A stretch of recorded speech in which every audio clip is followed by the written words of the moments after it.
और उसके पीछे का वो पीपल का पेड़ दिखाई दिया। जैसे ही उसने पीपल के पेड़ की तरफ देखा, एक अजीब सी सिहरन उसके शरीर में दौड़ गई। उसे वो सब याद आने लगा। पुतलाबाई की उस पीपल के पेड़ से लटकती हुई लाश। ऊपर देखने की उसकी हिम्मत ही नहीं हो रही थी। तभी एक तेज हवा चली और पेड़ की पत्तियां जोर जोर से सरसराने लगी। उस एहसास से वो कुछ दूर ही रुक गया और उसी पल उसे पीपल के पेड़ से किसी तरह की आवाज़ सुनाई देने लगी।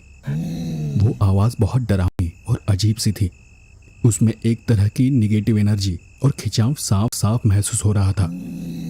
गजानन ने उतारे की पोटली उस पीपल की तरफ फेंक दी और अपनी गर्दन पीछे घुमाने ही वाला था कि वो एकदम से रुक गया।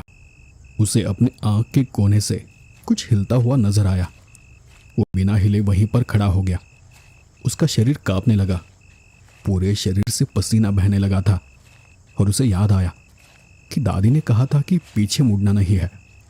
जैसे गए हो उसी तरह सीधे जाकर पीपल को एक चक्कर लगाना है। उसने झट से सामने देखा और वो परछाई जैसे उसके आंखों के कोने से ओझल हो गई। वो डरता घबराता हुआ एक एक कदम आगे बढ़ाने लगा और धीरे कदमों के साथ पेड़ के करीब चला गया।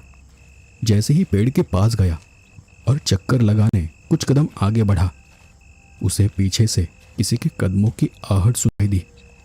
लगा जैसे शरीर में कोई बिजली कौंध गई हो।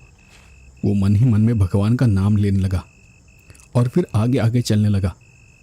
पर जैसे जैसे वो कदम आगे बढ़ाता, उसे अपने पीछे से पायल की वो आवाज़ सुनाई देती थी। और फिर वो एक कदम आगे बढ़ाने ही वाला था कि उसे अपनी पीठ पर एक अजीब सा स्पर्श महसूस हुआ।